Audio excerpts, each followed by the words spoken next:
Video conferencing के जरिए JNU परिसर में लगी स्वामी विवेकानंद की मूर्ति का अनावरण किया। अनावरण के बाद पीएम ने कार्यक्रम को संबोधित किया और जेएनयू छात्रों से संवाद किया। मिशिगन यूनिवर्सिटी में भारत का एक सन्यासी घोषणा भी करता है, दर्शन भी दिखाता है। वो कहते हैं, यह शताब्दी आपकी है। यानी पिछली शताब्दी के प्रारंभ में उनके शब्द हैं, ये शताब्दी आपकी है, लेकिन 21वीं शताब्दी निश्चित ही भारत की होगी। पिछली शताब्दी में उनके शब्द सही निकले हैं, इस शताब्दी में उनके शब्दों को सही करना ये हम सबका दायित्व है। क्या ये सच नहीं है? क्या भारत में गुड रिफॉर्म्स को बैड पॉलिटिक्स नहीं माना जाता था? तो फिर गुड रिफॉर्म्स गुड पॉलिटिक्स कैसे हो गए? इसको लेकर आप जेएनयू के साथी जरूर रिसर्च करें। आज हर कोई अपनी विचारधारा पर गर्व करता है, ये स्वाभाविक भी है, लेकिन फिर भी हमारी विचारधारा राष्ट्रहित के विषयों में राष्ट्र के साथ नजर आनी चाहिए। आजादी की लड़ाई में महात्मा गांधी के नेतृत्व में हर विचारधारा के लोग एक साथ आए थे। उन्होंने देश के लिए एक साथ संघर्ष किया था। ऐसा नहीं था कि बापू के नेतृत्व में किसी व्यक्ति को अपनी विचारधारा छोड़नी पड़ी हो। इमरजेंसी के खिलाफ उस आंदोलन में कांग्रेस के पूर्व नेता और कार्यकर्ता भी थे, आरएसएस के स्वयंसेवक और जनसंघ के लोग भी थे, समाजवादी लोग भी थे, कम्युनिस्ट भी थे। जब राष्ट्र की एकता, अखंडता और राष्ट्रहित का प्रश्न हो तो अपनी विचारधारा के बोझ तले दबकर फैसला लेने से देश का नुकसान ही होता है। हां, मैं मानता हूं कि स्वार्थ के लिए, अवसरवाद के लिए अपनी विचारधारा से समझौता करना भी उतना ही गलत है। इस इंफॉर्मेशन एज में अब इस तरह का अवसरवाद सफल नहीं होता। मैं चाहता हूं कि हमारा देश का युवा कभी भी किसी भी स्टेटस को ऐसे ही एक्सेप्ट न करें। कोई ये कह रहा है इसलिए सही मान लो, ये नहीं होना चाहिए। आप तर्क करिए, बात करिए, विवाद करिए, स्वस्थ चर्चा करिए, मनन मंथन करिए, संवाद, और फिर किसी परिणाम पर पहुंचिए। स्वामी विवेकानंद जी ने भी कभी स्टेटस को स्वीकार नहीं किया था। आपस में हंसी मजाक ये बहुत बड़ा लुब्रिकेटिंग फोर्स है। अपने भीतर स्पिरिट ऑफ ह्यूमर को जरूर जिंदा रखिए।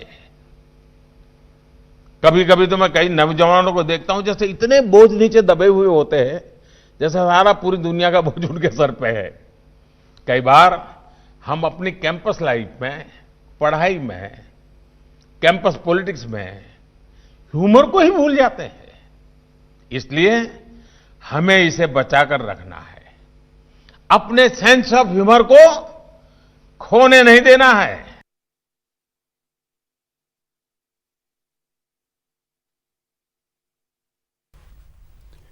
अब एक बड़ी खबर आपको बता दें, सीएम गहलोत ने पीएम मोदी को पत्र लिखा है। थाने में फरियादी की अनिवार्यता को लेकर यह पत्र लिखा गया है। एफआईआर को पूरे देश में लागू करने की मांग की है। राजस्थान मॉडल को देश भर में लागू करने की उन्होंने मांग की है। जल्द न्याय दिलाने की दिशा में यह बड़ा कदम होगा, यह कहा है मुख्यमंत्री अशोक गहलोत ने। दूसरे राज्य भी इस प्रणाली का लाभ ले सकते हैं। तो मुख्यमंत्री अशोक गहलोत ने प्रधानमंत्री नरेंद्र मोदी को पत्र लिखा है। थाने में फरियादी की अनिवार्यता को लेकर के बात कही गई है और इस मॉडल को, जो राजस्थान का मॉडल है, उसे दूसरे राज्य भी अपनाएं।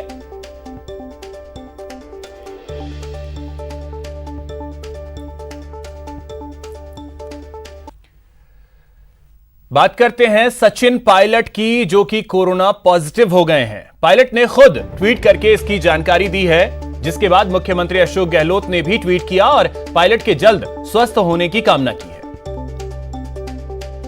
तो कोरोना की चपेट में आ गए हैं पूर्व PCC chief Sachin Pilot. Tweet कर उन्होंने अपने संक्रमण की जानकारी दी। सीएम गहलोत ने उनके जल्द स्वस्थ होने की कामना की है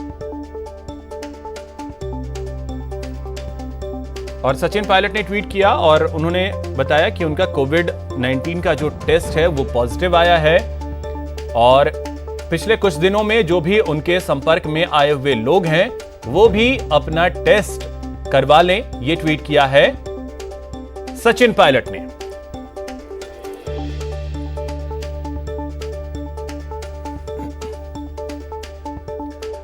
और वहीं एक और बड़ी खबर यह है कि कर्नल किरोड़ी सिंह बैंसला भी कोरोना पॉजिटिव हो गए हैं। एसएमएस के आईडीएच में इस वक्त उन्हें भर्ती करवाया गया है। उनका इलाज चल रहा है।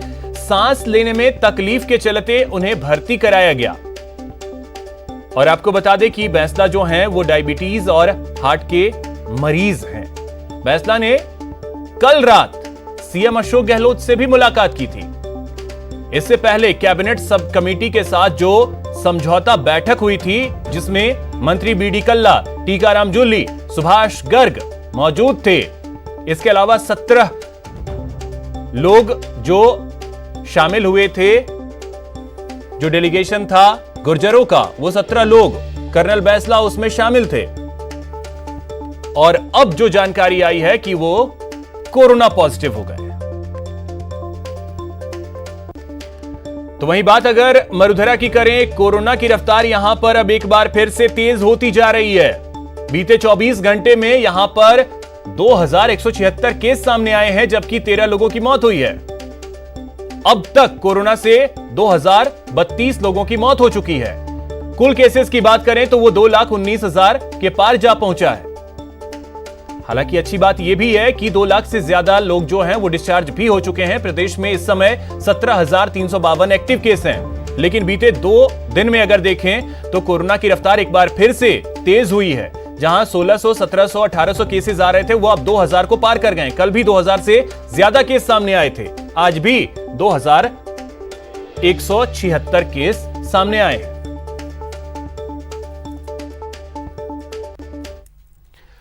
वहीं बात अगर देश की राजधानी दिल्ली की करें तो यहां पर कोरोना की तीसरी लहर अब देखने को मिल रही है। राजधानी में इन दिनों कोरोना के मामलों में रोज एक नया रिकॉर्ड बन रहा है। बुधवार को कोरोना संक्रमित मरीजों की संख्या 8,000 के पार जा पहुंची। दिल्ली में बढ़ते प्रदूषण और सर्दी के बीच कोरोना का संक्रमण भी तेजी से फैल रहा है और दिल्ली में कोरोना के मामले में एक बार फिर नए रिकॉर्ड बनने लगे हैं, जिसमें पिछले 24 घंटे में दिल्ली में 8,593 नए कोरोना के मामले सामने आए हैं।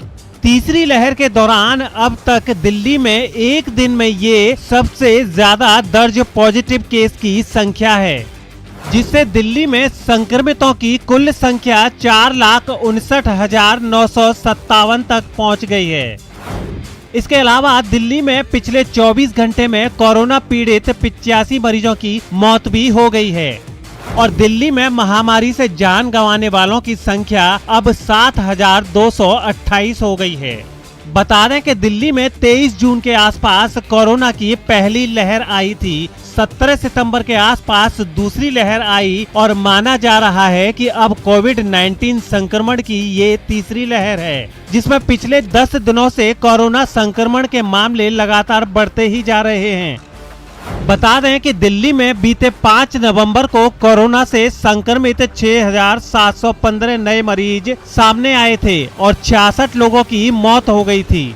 6 नवंबर को 7,178 मरीज मिले थे और उस दिन 64 लोगों ने कोरोना से जान गंवाई थी। 7 नवंबर को 6,953 लोगों को कोरोना हुआ था और उस दिन 79 लोगों को जान से हाथ धोना पड़ा था। 8 नवंबर को 7,745 लोग संक्रमित हुए थे और 77 लोगों ने अपनी जान गंवाई थी। वहीं 9 नवंबर को 5,023 लोग कोरोना पॉजिटिव पाए गए थे। उस दिन 71 मरीजों की जान गई थी, जबकि 10 नवंबर को 7,830 नए मरीज मिले थे और 83 लोगों की जान गई थी।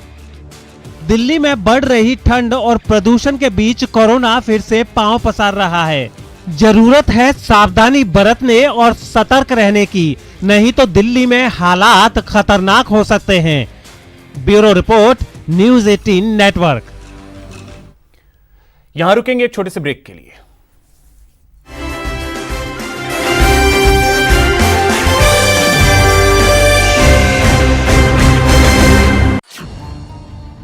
आतिशबाजी नहीं चाहिए, हवा हो गई है जहरीली। धरा हवा अब स्वच्छ रखेंगे, यही शपथ है इस दिवाली। आइए मिलकर मनाएं, शोर नहीं रोशनी वाली दिवाली। ब्रेक के बाद आपका स्वागत है। हम दिन में 4 से 5 बार हाथ धोते हैं, लेकिन महामारी के दौरान लोग 10 से 12 बार हाथ धो रहे हैं। यह हमारे पानी की कमी को बढ़ाता है। मिशन पानी के हिस्से के रूप में हम आपके लिए ऐसे नवाचारों की जानकारी लाते हैं जो पानी बचाने में हमारी मदद कर सकते हैं। आज आईआईटी चेन्नई की ओर से इंक्यूबेट किया गया एक इनोवेशन है जो हैंड वॉश करते समय 90% नल का पानी बचाता है।